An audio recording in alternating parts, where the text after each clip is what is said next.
Війна і мир – це безпечна зона, де ми говоримо на небезпечні теми. Я давно збирався познайомитися з Михайлом Макаруком, доки ми його не запросили в нашу студію. Добрий вечір. Добрий вечір. Ви прес-секретар спільноти «Інформнапалм». Так точно. А можете пояснити тим, хто раптом не в мережі і не в темі, що це, власне? Це спільнота активістів-волонтерів з багатьох країн світу,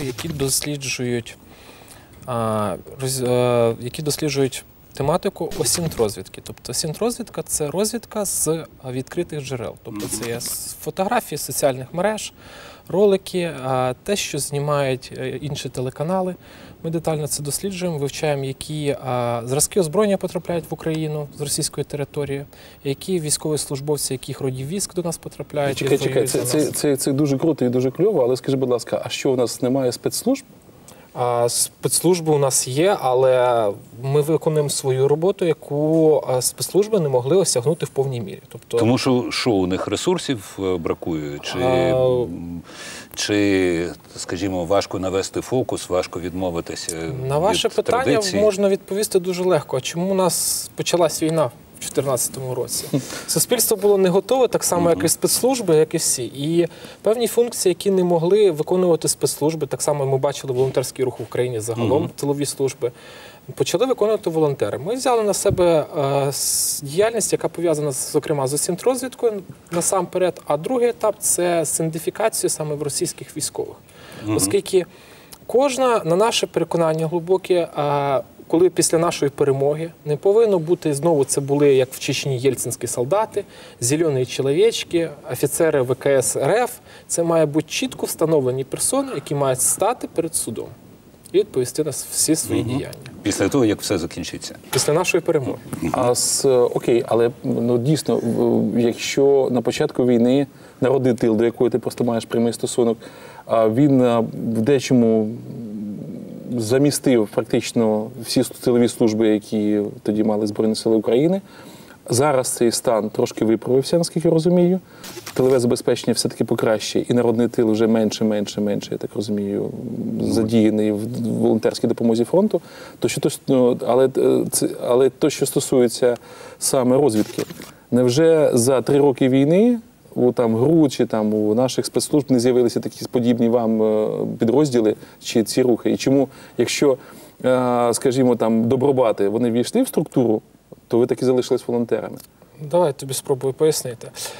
З питаннями розвідки в Україні займається 5 структур. Правильно? Це служба зовнішньої розвідки, головне управління розвідки, Держприкордонслужба, Національна гвардія України і ще є служба військової розвідки армійської. Правильно? Їх є 5 служб. В Америці загалом їх більше 20. Да?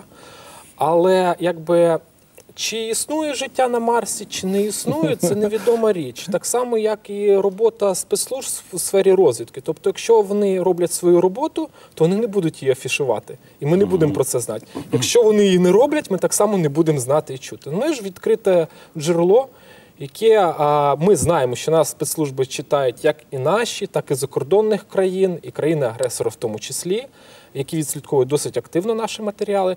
Ми це показуємо на загал, для того, щоб спочатку довести суспільству, власне, українському, була першочергова мета. Другий момент – це було довести це все на світовому рівні. Тобто у нас перекладів більше 16 мов різних світу, для цього це було зроблено. Михайло, я нарахував 30. Щоправда, я не знаю корейської або японської, я не можу оцінити, але я заліз спеціально на такі екзотичні мови, як норвезька, шведська і болгарська, і там останнє оновлення було вчора. Так. Тобто воно весь час 30 мов, принаймні, виставлено. Це, якби це була офіційна, комерційна структура, державна структура, то це були би бюджети мільйонні, тільки перекладачів тримати. Зрозумійте, бюджет нашої структури сформований з того, на що люди заробляють в своєму цивільному житті, як звичайних волонтерів. У нас представники різноманітних професій. На рахунок перекладачів, ці всі переклади є безкоштовні, це є наші активісти, які нам допомагають в країні носії мови. На рахунок вливань загалом до інформнапалму у нас був спільний проєкт з People Project, ми хлопцям дуже вдячні, на збір для наших осінтерів. Звичайних осінтерів. Це осінт-розвідників, тобто на наших нормальних ноутбуків, бо в деяких їх просто не було навіть. І одного комп'ютера, щоб ми могли монтувати нормальні відеоролики. Це було, напевно, найбільше вливання фінансове за всю історію інформнапалму. Якщо говорити відверто з підтримку з боку держави, на що вони тікають, її немає. А чому це виникає? Я розумію, що у вас якісь є свої стосунки з розвідкою, про які ви, мабуть, не хочете говорити, чи там це некоректно про це навіть запитувати? Я поясню, чому. Розумієте, в інтернеті міф з проросійського боку, що ми загалом спецпідрозділ ІПСО, відкрите представництво НАТО, заради Бога, ми хоч і на Мосад готові працювати, на Мі-6, на всіх, але заради нашої перемоги. Тому ми називаємо себе як міжнародна розвідувальна спільнота, а не журналістська або інформаційна. Ми саморозвідувальна спільнота. Повертаючись до цього, окей, але є, скажімо, відомий Bellingcat, такий проєкт. Це схожий на вас історія? Вони схожі, але вони за кордоном. І як це досить, для нас печально звучить, розпіарені краще в Україні, ніж ми. Розумієте, Bellingcat робить 2-3 дослідження якихось за місяць. У нас їх йде порядка 40. У вас щоденне якесь оновлення? Звичайно. А другого моменту, вони поначалу досить часто використовували нашу інформацію. Це є фактом по тому ж самому рейсу Боїнга МH17, який був збитий, вони брали наші дослідження. А вони на вас посилалися при цьому? Першочергово ні. Ага. А потім, наскільки знаю, там це всі історії розвилися. Потім почали розвиватися. Розумієте, у нас якось в країні... А ви зараз, перепрошую, ви зараз з ними якусь комунікацію підтримуєте? Ми працюємо автономно. Вони на своєму полі, розумієте, ми на своєму. Ні, але тим не менше, хоча б на приватному рівні. Деякі зв'язки є, скажімо так. Але щоб зрозуміти загалом цю всю структуру колосально, тобто у нас загалом в державі прийнято розпіарити щось чуже, ніж бачити свої класні проекти. І це досить якось так, не дивно, це вже звично для нас. Що стосується Bellingcat, там все більш-менш зрозуміло. Доки вони ж займалися різними проектами. Вони десь там в Аргентині досліджували забруднення довкілля, там якісь промислові зони. Доки вони не зайнялися російсько-українською війною, про них не так уже і чули в світі. Але питання трохи інше, що стосується Bellingcat. Коли їхні матеріали використовуються в висновках офіційного нідерландського слідства, це що може означати? Що розвідка країн НАТО не хоче себе світити, чи у неї немає таких, що у неї так само немає такого фокусу на цьому напрямку пошуку? Ні, чи немає довіри до них? Це може говорити те, що у країн НАТО є гроші на залучання інших експертів і цивільних так само для цієї справи. А всього лише. Ясно. Це все гаразд. Це з одного боку дуже оптимістично, з другого дуже сумно. Але все-таки, повертаючись до цього питання з Мінінформполітики і взагалі з нашими офіційними структурами. 3 роки ми воюємо, і ти вже досить багато стикався з цими офіційними структурами. Чому відбувається таке неприйняття цих волонтерських ініціатив? Тому що, наприклад, Інформнапалм, зокрема, він співпрацює з офіційними структурами. Наші матеріали ми надаємо безкоштовно нашим депутатам, які представляють нас в ОБСЄ, в ПАСЕ. Ми робимо для них презентації, надаємо своїм інфографіки, які розповсюджуються. Зокрема, це останні, вони постійно беруть у нас, і це було в Грузії, зокрема, недавно було засідання в Скоп'ї, вони теж брали наші матеріали. Але чому державні структури так негативно відносяться до волонтерських проєктів? Я можу сказати, це так само і по народному тилу, тому що волонтерські проєкти демонструють якісну роботу, яка є еталонною для них. А вони цю роботу не демонструють. Розумієте? Люба державна махина, вона є бюрократично заторможеною, в якій більшості своя спеціалісти сидять, яким нічого не треба. Тобто вони нічого не хочуть зробити. От мені платять зарплатню, я робив своїх з 8 до 6, я пішов, все, до побачення. Мене більше нічого не цікавить. Тобто вони не хочуть, щоб їхню роботу порівнювали з вашою і таким чином до них чіплялися. Щоб не було, от ви гроші за це отримуєте, а тут є волонтери, які не отримують за це гроші, а показують кращий результат. Я взагалі думаю, що у нас не дуже вірять в те, що ви не отримуєте ні копійки грошей. Ну, як би вам сказати, ти деяких членів з нашої команди знаєш особисто. Кілька з них було у нас в ефірі. Я вам скажу, що більш того, що в нас ніхто за це гроші не отримує, ми деякі гроші вкладаємо самостійно. Як ви бачите, на сайті «Інформнапалму» немає толком реклами.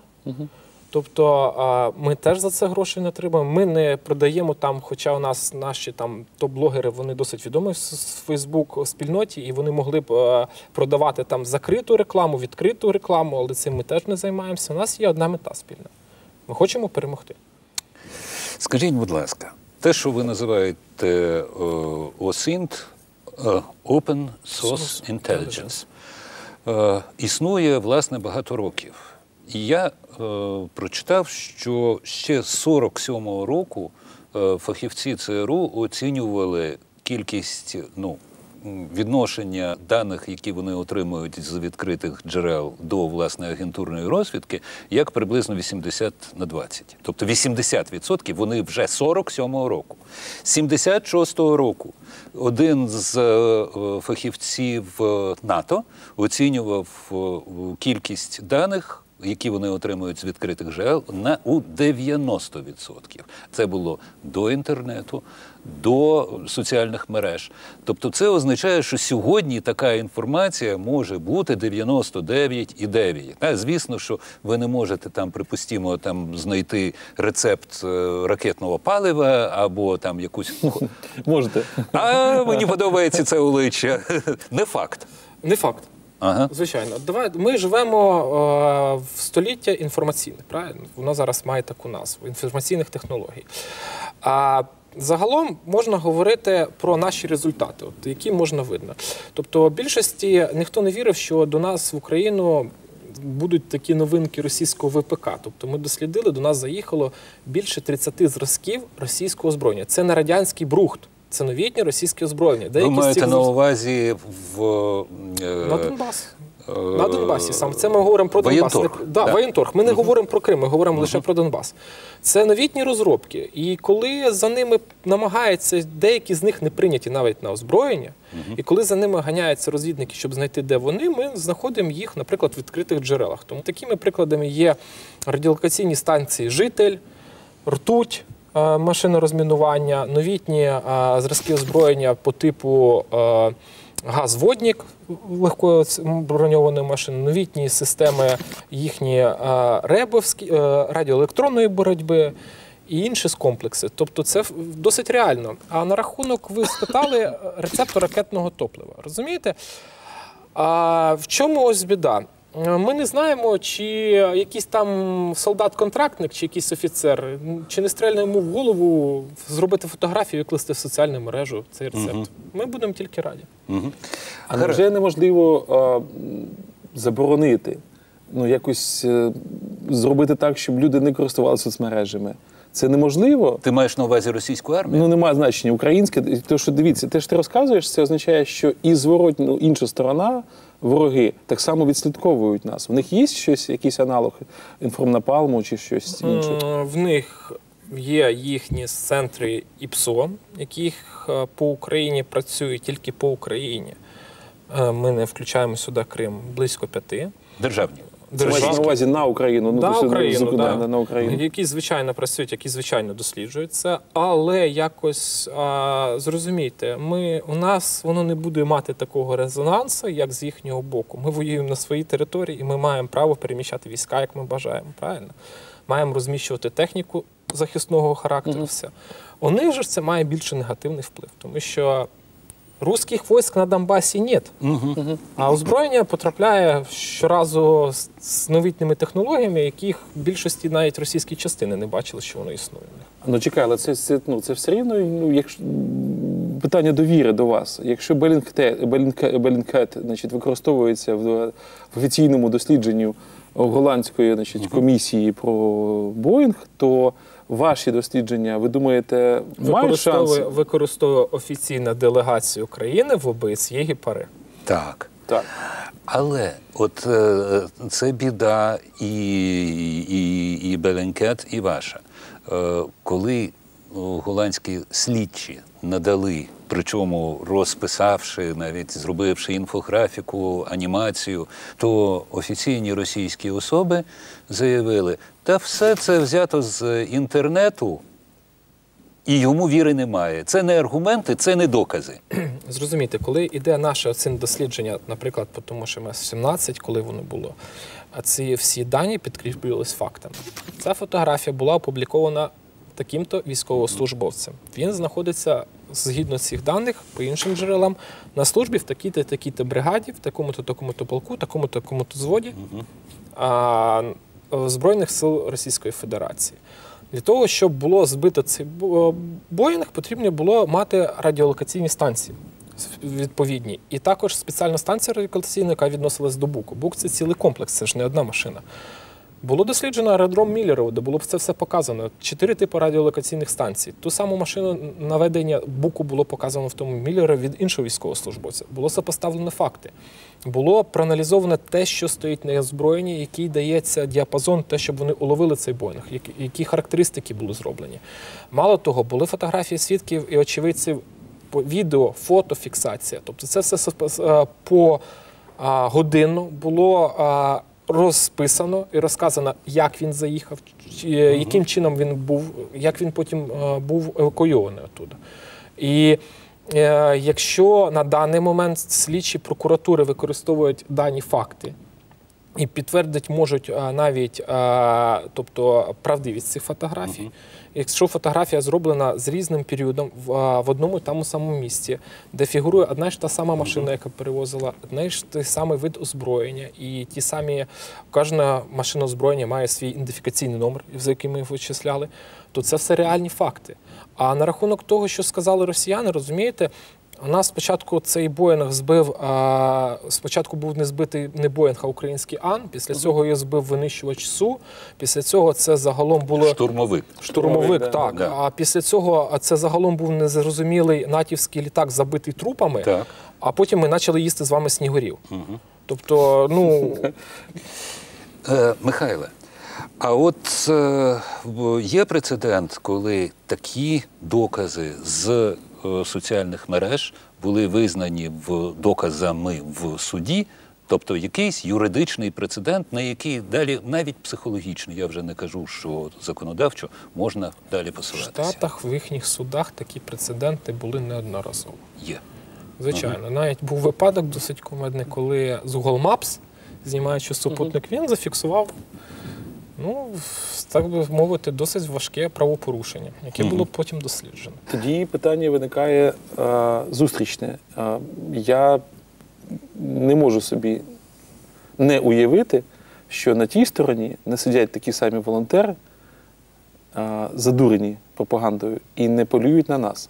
От на нас полюють чи ні? На нас, на тебе, на мене, на Юрія Володимировича? Ну, як би вам пояснити, на рахунок волонтерів я дуже слабо сумніваюся. Скоріше там сидять професіонали, які за це отримують певні кошти. Тобто, ні, от чекай, от тут дуже хочеться розібратися. Це постійна дискусія, яка, я зараз не спілкуюсь, на щастя чи на жаль, вже з моїми друзями із Росії, але раніше дискусія дуже точилася. Вони, коли ми писали про волонтерський рух і так далі, що це, бачите, це нація, ми теж писали, от у нас теж є волонтери. У них є волонтери взагалі в Росії? Ну, якби... Аналог народного тилу. Давайте згадаємо відому Марину Цивко, вона ж біженка з Донецька, вона ж там погорілиця з Одеси, вона ж волонтер відомий. Її ж в Москві ролик вже світиться на Ютубі, що її піньками виганяли, ті самі москвичі, так? Напевно, є якісь волонтери. Ну, хтось же ж Моторолі привозив бронежилет, когось підстрелили з пістолета, ті два покидька. Ну, напевно, якісь є у них волонтери. Не знаю, чи за покликом ДЩ, чи по спецпрограмі ФСБ, ну, це мені невідомо.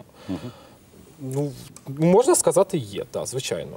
Можливо, є. Але волонтерського руху там немає.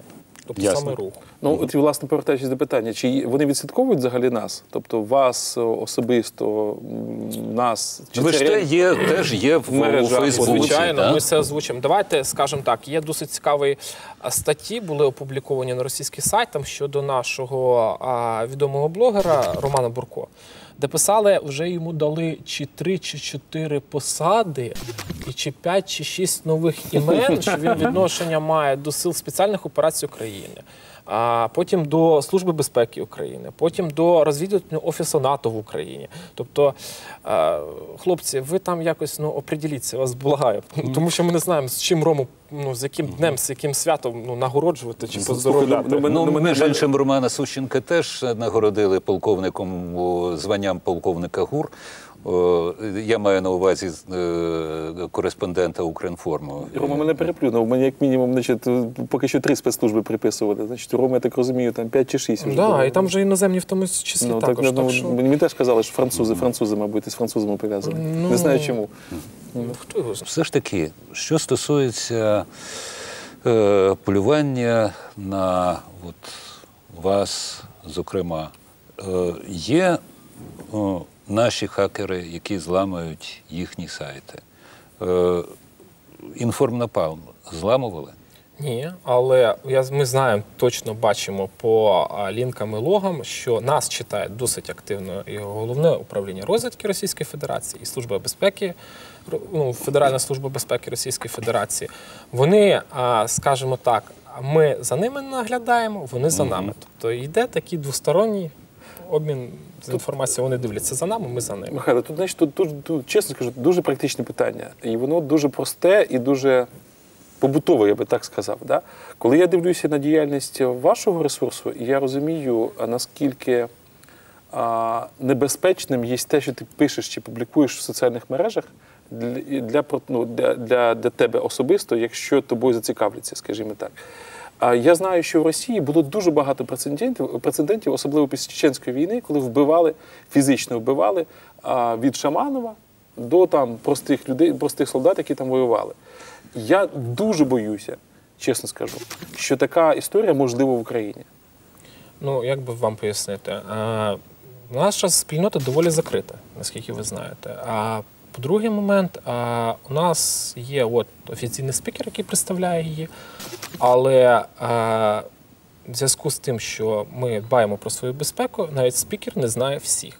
Тобто у нас немає однієї людини, яка б знала всіх інших людей заради своєї безпеки. Це власне, просто питання було, чи є такий ресурс в Росії, а-ля Інформнапалм, який відслідковує так само на такому рівні фаховому, як ви, Росію на Донбасі? По потужності і силам немає. Можливо, є невеличкі. Вони зробили щось, дочірнє таке якесь підприємство міні-міраторіць, я б його назвав.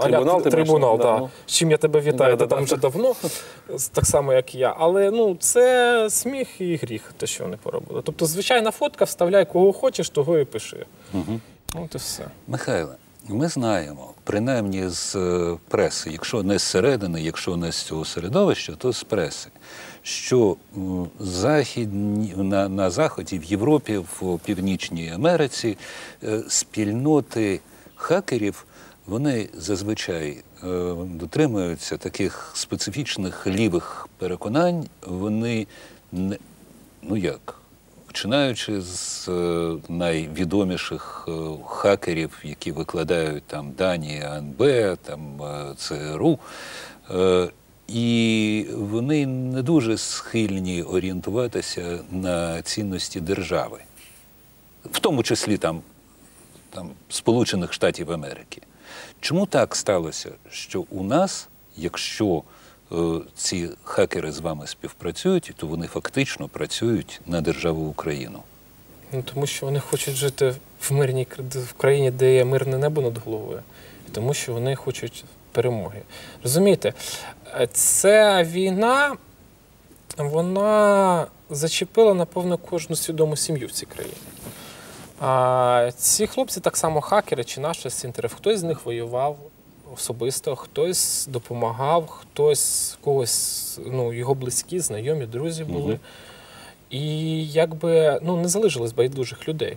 І саме тому, якби у нас хакери проукраїнської, досить таки державницької політики вони. І головне – це перемога. Все для фронту, все для перемоги. Зараз найбільш актуальний лозунг такий, і він має місце в цьому житті. Тільки чомусь у нас держава його не хоче популяризувати. Але як це не дивно звучить, що вони нічого проти держави Україна вони не мають, розумієте? Держава Україна, колись сказав ще Людовік XIV дуже класну річ «Государство – це я». Отак держава – це є люди, а не наповнення там чиновників, тому подібне. Це сам насамперед люди. Це земля, на якій вони живуть. От і все. Юро, ти розумієш, чому на волонтерах тримається все? От якщо такі волонтери у нас з'являються. Це те, що ви зараз кажете, і те, як ви це кажете, це дуже великий контраст із загальними настроями на сьогоднішній день в українському суспільстві. Коли ми неодноразово говорили, що люди втомлюються, люди, які були на фронті, і вони не хочуть туди повертатися. Волонтери, які віддали забезпеченню фронту частину, шматочок свого життя, вони потроху втомлюються, вони перегорають. І загальна така апатія і зрада з цим хештегом, вони, в принципі, панують у нашому суспільстві, будьмо відверті. І ваш настрій контрастує з цим, ну просто діаметрально. Це ваше особисте, так мовити, от такий Давайте я з вами налаштування? десь з чим не погоджусь. Ну, рахунок волонтерського руху. Величезні проекти, такі як People Project, як «Повернись живим» Віталія Дейнеги, як «Армія СОС», як той же «Народний тил», вони ж працюють і далі.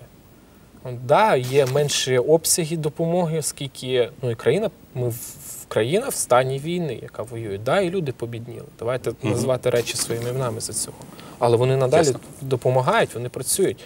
Деякі волонтери просто не втомилися, вони пішли змінювати середовища всередині Міністерства оборони, Служби безпеки України. Ну, хтось воює, Хаджинов. Хтось воює. Хтось пішов змінювати, наприклад, всередину, в це пекло Міністерства оборони з бумагами, щоб були нормальні аптечки, нормальне створення там, нормальних комунікаційних систем, логістики, розвідки, всього іншого. Тобто створилась там Асоціація народних волонтерів України, які пішли, грубо говоря, в це пекло. Вони закінчили Академію Черніховського, курс для цивільних осіб, і зараз активно над цим працюють.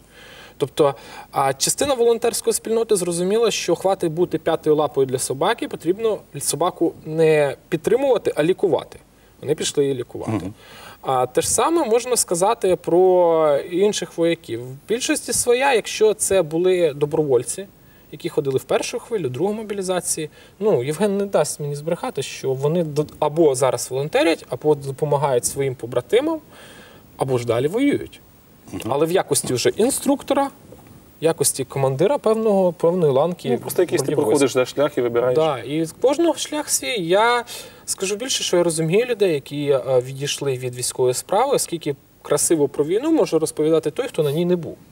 От і все. Він буде розказувати, кічиться в певній формі, але він красиво буде це розповідати. Це не так. Він нічого, вам людина нічого не скаже. Знаєш, втома, скоріше, не внутрішня, Михайло, а знаєш, від того, що ти тянеш за собою свідомо більшість населення країни, яким ця війна, в принципі, байдуже.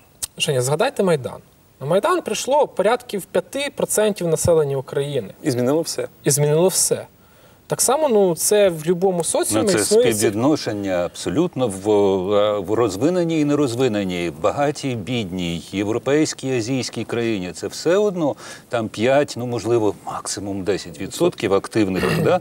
які задають тон країні. У нас ці люди з'явилися як після Майдану, так і зараз, наразі на війні, які щось намагаються змінити в цій країні.